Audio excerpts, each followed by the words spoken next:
स्वागत है बच्चों हिंदी साहित्य की कक्षा में। आज हम विष्णु खरे की कविता पढ़ेंगे एक कम। 1947 के बाद से इतने लोगों को इतने तरीकों से आत्मनिर्भर, मालामाल और गतिशील होते देखा है कि अब जब कोई आगे हाथ फैलाता है तो 25 पैसे एक चाय या 2 रोटी के लिए तो जान लेता हूँ कि मेरे सामने एक ईमानदार आदमी, औरत और बच्चा खड़ा है। मानता हुआ कि हाँ मैं लाचार हूँ, कंगाल या कोढ़ी, या मैं भला चंगा हूँ और कामचोर, एक मामूली धोखेबाज, लेकिन पूरी तरह तुम्हारे संकोच, लज्जा, परेशानी या गुस्से पर आश्रित, तुम्हारे सामने बिल्कुल नंगा, निर्लज और निराकांक्षी। मैंने अपने को हटा लिया है हर होड़ से। मैं तुम्हारा विरोधी, प्रतिद्वंदी या हिस्सेदार नहीं।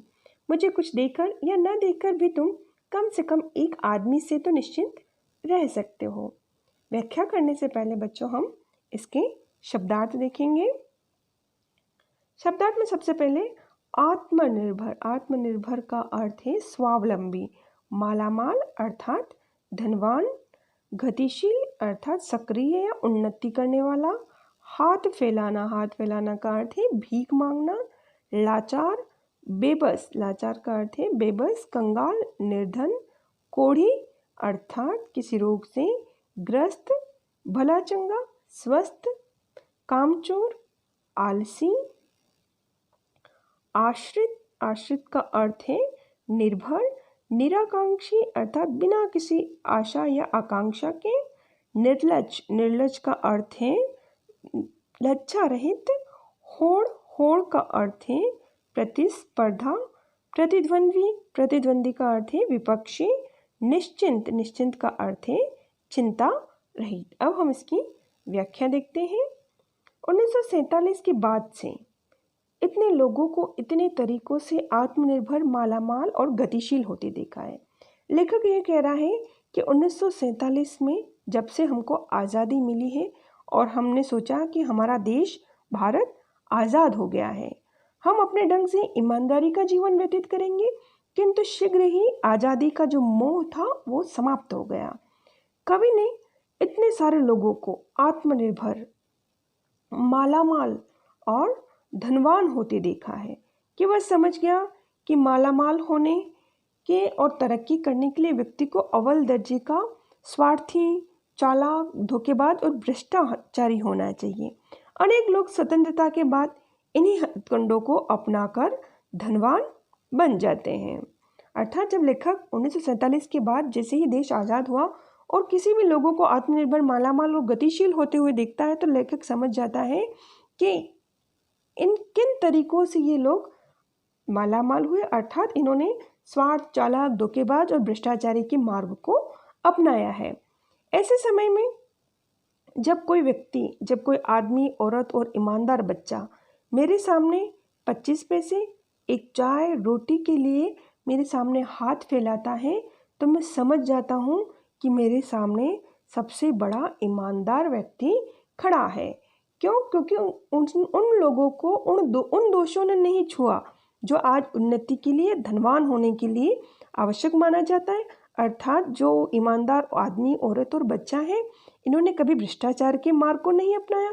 अगर ये लोग भ्रष्टाचार के मार्ग को अपनाते तो ये लोग भी धनवान बन जाते हैं। मानता हूँ कि हाँ मैं लाचार हूँ, कंगाल हूँ, कोढ़ी हूँ, या मैं भला चंगा हूँ, कामचोर या एक मामूली धोखेबाज। मैं मानता हूँ कि मैं लाचार हूँ अर्थात मैं बेबस हूँ, निर्धन हूँ, किसी रोग से ग्रसित हूँ, या फिर मैं पूर्ण रूप से स्वस्थ हूँ। मैं आलसी हूँ या एक मामूली धोखेबाज रहा हूँ जो आज भीख मांग रहा है। अन्यथा वह भी किसी आदमियों की तरह धनवान हो गया होता जो स्वतंत्रता के बाद भ्रष्टाचार के तरीकों से धनवान बने हैं। लेकिन पूरी तरह तुम्हारे संकोच, लज्जा, परेशानी या गुस्से पर आश्रित, तुम्हारे सामने बिल्कुल नंगा, निर्लज, निराकांक्षी, मैं अपने को हटा लिया है हर होड़ से। हाथ फैलाकर भीख मांगने वाला व्यक्ति यह घोषणा कर रहा है कि वह पूरी तरह से लाचार है। किसी के आगे हाथ फैलाने में उसे कोई लज्जा और संकोच और परेशानी का अनुभव नहीं होता है। गुस्से पर आश्रित, वह पूरी तरह दूसरों के गुस्से पर आश्रित है, क्योंकि वह ईमानदार है तो हर कोई व्यक्ति उस पर गुस्सा कर सकता है। उसकी यह आकांक्षा भी नहीं है कि वह किसी का विरोधी, किसी का प्रतिद्वंदी या किसी का हिस्सेदार बने। लेखक के अनुसार उसने अपने आप को इन हर होड़ से, हर प्रतिस्पर्धा से उसने अपने आप को, स्वयं को अलग कर लिया है। मुझे कुछ देकर या न देकर भी तुम कम से कम एक आदमी से तो निश्चिंत रह सकते हो। कवि कह रहे हैं कम से कम एक व्यक्ति तो ऐसा है जो इस प्रतिस्पर्धा भरे युग में हमारा प्रतिद्वंदी नहीं है। भले ही हम उसे कुछ दें या ना दें, फिर भी हमारा वह प्रतिद्वंदी नहीं है। का प्रसंग हम लिखेंगे।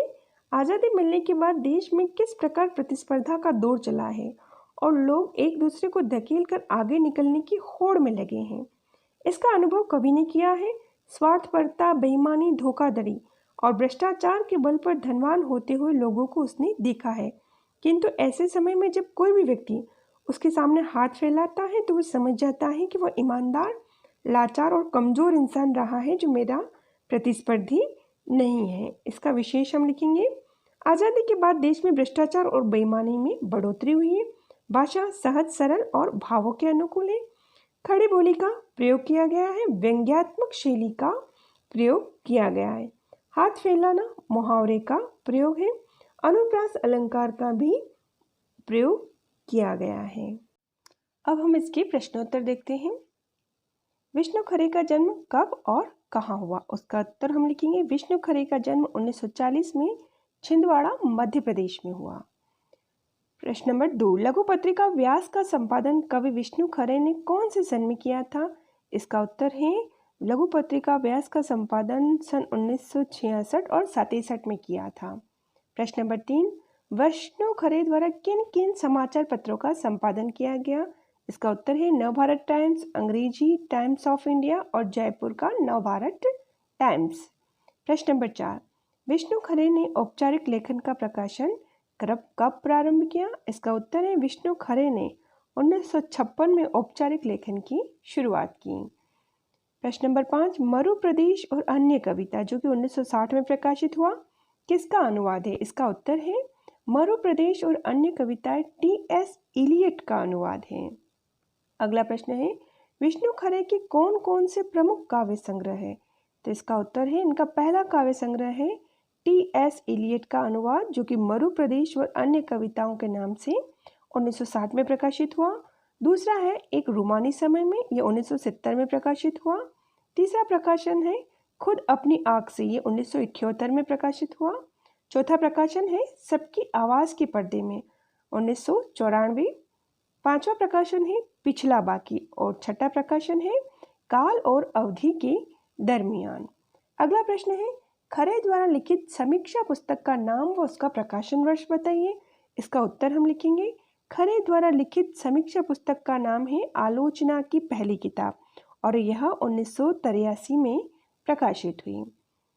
प्रश्न नंबर 8, कवि को फिनलैंड के किस राष्ट्रीय सम्मान से सम्मानित किया गया?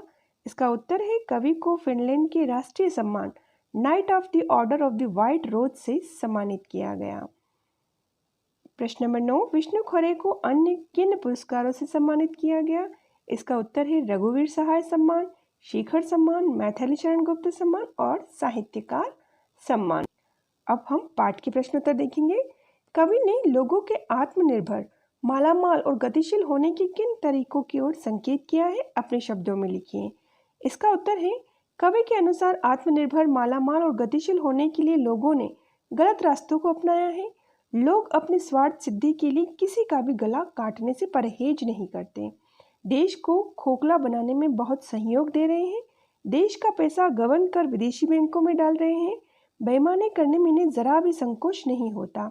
ये मालामाल, आत्मनिर्भर तथा गतिशील बने हुए कवि इनके ऐसे ही भ्रष्ट तरीकों की ओर संकेत करता है। अगला प्रश्न है हाथ फैलाने वाले व्यक्ति को कवि ने ईमानदार क्यों कहा है? इसका उत्तर है हाथ फैलाने वाला व्यक्ति स्वयं को भ्रष्टाचार में लिप्त नहीं करता, इस कारण उसकी ऐसी दशा हो जाती है उसे दूसरों के आगे हाथ फैलाने पड़ते हैं। उसका परिवार दर दर की ठोकरें खाने को विवश हो जाता है। यदि वह अन्य लोगों की भांति भ्रष्टाचार में लिप्त हो जाता तो उसकी चांदी हो जाती। उसके पास दुनिया की हर सुख सुविधा विद्यमान होती परंतु वह स्वयं को इन सबसे दूर रखता है। वह गरीबी का जीवन दूसरों के आगे हाथ फैलाना उचित समझता है, लेकिन बेईमानी की एक दिन की रोटी कमाना उचित नहीं समझता। इसलिए कवि ने उसे ईमानदार कहा है। उसकी दशा उसकी ईमानदारी का प्रमाण है। अगला प्रश्न है, कवि ने हाथ फैलाने वाले व्यक्ति को लाचार, कामचोर और धोखेबाज क्यों कहा है? इसका उत्तर है, प्रत्येक व्यक्ति में ऐसी शक्ति विद्यमान होती है कि वह समाज में क्रांति उत्पन्न कर सकता है। समाज के प्रति उसके कुछ कर्तव्य बनते हैं। समाज में जो अनैतिक घट रहा है उसका विरोध करना उसका कर्तव्य बनता है। वह आवाज़ उठा सकता है परंतु उठाता नहीं, क्योंकि वह डरता है। परंतु हाथ फैलाने वाला व्यक्ति ऐसा ही व्यक्ति है। वह कुछ गलत नहीं करता मगर गलत का विरोध भी नहीं करता। उसकी अच्छाई उसकी कमजोरी बन जाती है। वह लाचार हो जाता है, उसे लोगों के आगे हाथ फैलाना पड़ता है। यह उसकी लाचारी ही है जो लोग उसका फायदा उठाते हैं। इस तरह वह स्वयं के साथ, समाज के प्रति, अपने कर्तव्य के साथ धोखा करता है। यही कारण है कवि ने उसे लाचार, कमजोर और धोखेबाज कहा है। अगला प्रश्न है, मैं तुम्हारा विरोधी, प्रतिद्वंदी या हिस्सेदार नहीं से कवि का क्या अभिप्राय है? इसका उत्तर है, प्रस्तुत पंक्तियों में कवि ऐसे तबके को संबोधित करता है जो भ्रष्टाचार तथा अनैतिकता में लिप्त है। कवि कहता है कि तुम्हें मुझसे डरने या प्रतिस्पर्धा करने की आवश्यकता नहीं है, क्योंकि मैं तुम्हारा प्रतिद्वंदी नहीं हूँ। प्रायः अपने प्रतिद्वंदी के कारण लोग भयग्रस्त रहते हैं, उसे आगे निकलने या उसे गिराने का प्रयास करते हैं। लेखक उन्हें पहले से ही आगाह कर देते हैं कि वह इस दौड़ में सम्मिलित नहीं है, अतः उन लोगों को उसे अपना प्रतिद्वंदी मानने की भूल नहीं करनी चाहिए। इसके साथ ही जो लोग यह समझते हैं कि वे भ्रष्टाचार तथा अनैतिकता में इनका साथ देंगे, इसमें उनका हिस्सेदार बनेगा, तो ये धारणा भी सत्य नहीं है, क्योंकि लेखक इस अनैतिकता तथा भ्रष्टाचार के विरुद्ध आवाज़ नहीं उठा सकता, परंतु इसमें अपनी हिस्सेदारी भी नहीं रखना चाहता। वह स्वयं को इससे दूर रखना चाहता है। प्रस्तुत पंक्ति में कवि का विरोध तथा कुछ न कर पाने का दुख साफ अभिलक्षित होता है। भाव सौंदर्य स्पष्ट कीजिए। बच्चों, भाव सौंदर्य और शिल्प सौंदर्य, इस तरह के प्रश्न पूछे जाते हैं। जहाँ भाव सौंदर्य की बात होती है वहाँ उसका भाव या अर्थ समझाया जाता है। जहाँ शिल्प सौंदर्य की बात होती है वहाँ उसमें चंद, अलंकार, भाषा संबंधी जो भी विशेषता है उसके बारे में बताया जाता है। पहला प्रश्न है, 1947 से गतिशील होते देखा है। इन पंक्तियों का अर्थ लिखेंगे कि इन पंक्तियों का भाव यह है कि कवि 1947 के बाद के भारत में बहुत से लोगों ने अनैतिकता, भ्रष्टाचार के तरीकों का सहारा लेकर अतुलनीय धन कमाया है। जब उनसे कोई इस धन के विषय में बातचीत करता है तो उसका जवाब होता है कि उन्होंने ये धन आत्मनिर्भर तथा गतिशील होकर कमाया, अर्थात इस धन को कमाने के लिए उन्होंने स्वयं पर विश्वास रखते हुए निरंतर परिश्रम किया है, जिसका परिणाम है कि वे आज मालामाल और धनवान हो गए हैं। कवि को यह सब मात्र दिखावा लगता है। उनके अनुसार ऐसा तो सभी करते हैं, फिर क्यों सभी मालामाल और धनवान नहीं हैं? अगली पंक्ति है, मानता हुआ कि हाँ मैं लाचार हूँ, एक मामूली धोखेबाज।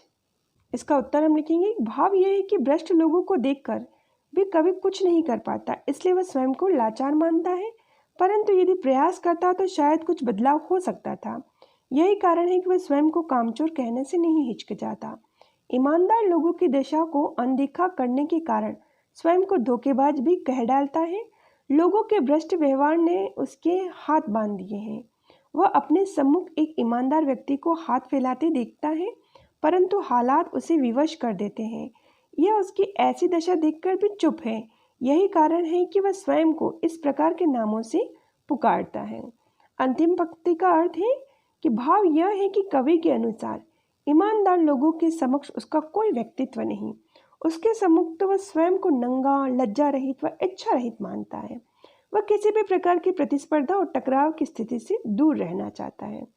अगला प्रश्न है, शिल्प सौंदर्य को स्पष्ट कीजिए कि अब जब कोई है। इसका अर्थ है, कवि ने इस पंक्ति में मुक्त छंद युक्त कविता की रचना की है। इसकी भाषा सहज सरल है, इसमें लाक्षणिकता का गुण विद्यमान है और हाथ फैलाना मुहावरे का उत्तम प्रयोग किया गया है। वह ईमानदार व्यक्ति की लाचारी का सूचक है। चाय तथा रोटी के माध्यम से उसकी भूख का उल्लेख किया गया है। इसके साथ ही 25 पैसे में अनुप्रास अलंकार की छटा बिखरी हुई है। अगली पंक्ति है, मैं तुम्हारा विरोधी प्रतिद्वंदी रह सकते हैं। इसका शिल्प सौंदर्य है। कवि ने मुक्तक छंद में कविता की रचना की है। इसकी भाषा सहज और सरल है। इसमें प्रतीकात्मकता का गुण है। इसमें व्यंजना का प्रयोग किया गया है। कवि तटस्थ रहता हुआ संघर्षशील व्यक्ति के सम्मुख आने से बचता है। सत्य क्या पुकारने से मिल सकता है? युधिष्ठिर विदुर को क्यों पुकार रहे हैं? महाभारत के प्रसंग से सत्य के अर्थ खोजें। इसका उत्तर हम लिखेंगे, सत्य यदि पुकारने से मिल जाता तो आज असत्य का बोलबाला नहीं होता। सत्य पुकारने से नहीं, अपितु सत्य का आचरण करने, दृढ़ निश्चय उसका सामना करने से मिलता है। उसके लिए लोगों को कठिन संघर्ष से गुजरना पड़ता है, जिसे धर्मराज युधिष्ठिर ने किया था। उन्होंने संपूर्ण जीवन सत्य का आचरण किया तथा सत्य को अपना धर्म समझा। यही कारण है था कि वह धर्मराज कहलाए। धर्मराज कहलाने से पूर्व युधिष्ठिर भी सत्य को जानने के लिए मारे मारे फिर रहे थे। विदुर ने उन्हें यह मार्ग दिखलाया था। जब युधिष्ठिर को ज्ञात हुआ कि विदुर सत्य के मार्ग से परिचित है तो वह उनके पीछे हो लिए। वे विदुर के मुख से सत्य के विषय में सुनना चाहते थे, परंतु विदुर उन्हें यह बताने से भाग रहे थे। महाभारत में विदुर एकमात्र ऐसे पात्र थे जो विद्वान और महाज्ञानी थे। वह नीति और अनीति से परिचित थे, परंतु कौरवों के प्रति उनकी निष्ठा ने उनके मुंह पर पट्टी बांध दी थी। इसके अतिरिक्त सत्य का सही ज्ञान किसी और को नहीं था। विदुर जानते थे कि सत्य का मार्ग बड़ा कठिन है। वह स्वयं को बहुत संतुलित रखते हुए इस मार्ग पर बढ़ रहे थे। युधिष्ठिर के दृढ़ निश्चय के आगे उन्हें घुटने टेकने पड़ते हैं और वही रुक जाते हैं। जैसे युधिष्ठिर की आंखें विदुर की आंखों से मिलती हैं और सत्य का ज्ञान रूपी प्रकाश उनकी अंतरात्मा में उतर गया, उनकी आत्मा भी उनके प्रकाश से प्रकाशित हो गई, अर्थात युधिष्ठिर को भी सत्य की महिमा का ज्ञान हो गया। प्रश्न नंबर 2, सत्य का दिखना और ओझल होना से कवि का क्या तात्पर्य है? इसका उत्तर है, सत्य स्वयं में एक प्रबल शक्ति है। उसे दिखने में कोई नहीं रोक सकता, परंतु यदि परिस्थितियां इसके विरोध में आ जाए तो वह शीघ्रता से ओझल हो जाता है। सत्य को हर समय अपने सम्मुख रखना संभव नहीं, क्योंकि यह कोई वस्तु नहीं है। यही कारण है कि यह स्थिर नहीं रह पाता। और यही सबसे बड़ी दुख की बात है कि लोग अपने स्वार्थ के लिए सत्य को तोड़ मरोड़ कर प्रस्तुत करते हैं। उनके कारण सत्य कहीं ओझल हो जाता है और रह जाता है तो असत्य। सत्य तभी प्रकट होता है जब दृढ़ता पूर्वक उसका आचरण किया जाता है, उस पर अडिग रहा जाए। युधिष्ठिर सबसे बड़ा उदाहरण है। उन्होंने किसी भी परिस्थिति में सत्य का साथ नहीं छोड़ा। सत्य और संकल्प के अंतर संबंध पर अपने विचार व्यक्त कीजिए। इसका उत्तर, सत्य और संकल्प में घनिष्ठ संबंध है। सत्य के मार्ग पर बढ़ते हुए यदि मनुष्य में संकल्प शक्ति की कमी है तो सत्य तुरंत दम तोड़ देता है। सत्य का मार्ग बहुत कठिन और संघर्ष युक्त है। सत्य का आचरण करना लोहे के चने चबाने के समान है। इस पर चलते हुए विरोधों तथा विरोधियों का सामना करना पड़ता है। लोगों की प्रताड़ना, उल्लंघनाओं को भी झेलना पड़ता है। आज के युग में लोग अपनी स्वार्थ पूर्ति के लिए अधर्म तथा अनीति का सहारा लेते हैं। ऐसे में सत्य के लिए कोई स्थान नहीं है, क्योंकि अधर्म तथा अनीति में सत्य फलता फूलता है। परंतु जो लोग दृढ़ संकल्प होकर इस मार्ग पर बढ़ते हैं, सत्य का परचम वहां सदैव लहराता है। उनके रहते सत्य दिनों दिन प्रगति करता हुआ अपनी श्रेष्ठता सिद्ध करता है। अतः सत्य और संकल्प में घनिष्ठ संबंध है। अगला प्रश्न है, युधिष्ठिर जैसा संकल्प से क्या अभिप्राय है? युधिष्ठिर जैसा संकल्प से अभिप्राय है कि सत्य के मार्ग पर अडिग होकर चलने की शक्ति। युधिष्ठिर ने अपने जीवन में सत्य का मार्ग चुना था। उनके लिए उन्होंने विदुर को अपने सम्मुख झुकने पर विवश कर दिया। वे उम्र भर इस मार्ग पर नहीं चले, क्योंकि उन्होंने इसे अपने आचरण में आत्मसात कर लिया। उन्होंने कठिन से कठिन समय में भी सत्य का साथ नहीं छोड़ा। इसी कारण उन्होंने कष्टों को गले लगाया और अपनों का विरोध सहा, परंतु फिर भी दृढ़तापूर्वक इस मार्ग पर बढ़ते चले गए और धर्म की स्थापना की। अपने दृढ़ संकल्प के कारण ही उन्हें धर्मराज की उपाधि से नवाजा गया। उनका जैसा संकल्प महाभारत के इतिहास में अन्य किसी और में देखने को नहीं मिलता। प्रश्न नंबर 5, सत्य की पहचान हम कैसे करें? कविता के संदर्भ में स्पष्ट कीजिए। इसका उत्तर है, कविता के अनुसार सत्य हमारे अंतःकरण में विद्यमान होता है। उसे खोजने के लिए हमें अपने भीतर झांकना आवश्यक है। सत्य के प्रति हमारे मन में संशय उत्पन्न हो सकता है, परंतु यह संशय हमारे भीतर व्याप्त सत्य को धूमिल नहीं कर पाता। हमें सदैव परिस्थिति, घटनाक्रमों को ध्यान में रखते हुए सत्य को पहचानना चाहिए। मनुष्य परिस्थिति तथा घटनाक्रमों के अनुसार सत्य असत्य के मध्य फंसा रहता है। जो स्वयं को इस स्थिति से निकालकर सत्य के स्वरूप को पहचानकर अडिग होकर इस मार्ग पर चलता है, वही सत्य के समीप पहुंच पाता है। सत्य का स्वभाव स्थिर नहीं है, उसे हमारे द्वारा स्थिरता प्रदान की जाती है। यदि हम भी संकल्प पूर्वक अपने जीवन में व्यवहार में लाते हैं तो इसका तात्पर्य हमने सत्य को पहचान लिया। कविता में बार बार शब्द प्रयुक्त हुआ है। हम कौन हैं, इसकी चिंता क्या है। कविता में हम शब्द का प्रयोग सत्य की खोज करने वाले व्यक्तियों के लिए किया गया है। सत्य की खोज करने वाले लोगों की ये चिंता है कि वह सत्य को अभी तक पहचान नहीं पाए हैं। उनको सत्य का मूल रूप समझ ही नहीं आया है। सत्य की राह पर चल, अगर अपना भला चाहता है तो सच्चाई को पकड़। इन पंक्तियों के प्रकाश में कविता का मर्म खोजिए। इसका उत्तर है, आज जिस समाज में हम सभी रहते हैं वह समाज धर्म के पथ पर अग्रसर हो रहा है। आज सच्चाई पर झूठ ज़्यादा मजबूत हो रहा है। आज झूठ बोलने वालों को न्याय मिलता है और सच बोलने वाले को अन्याय। अगर समाज में परिवर्तन करना है, न्याय स्थापित करना होगा, सत्य के मार्ग पर चलना पड़ेगा। इसलिए कवि लोगों से कहते हैं कि समाज तथा अपनी अच्छाई चाहते हो तो सत्य के मार्ग पर अग्रसर रहो। बच्चों, यह थे आपके विष्णु खरे की दोनों कविताओं की व्याख्या और उसके महत्वपूर्ण प्रश्नोत्तर। अगली कक्षा में हम शीघ्र ही मिलेंगे। तब तक के लिए आप इस कार्य को करें और कविता की व्याख्या को समझने का प्रयास करें।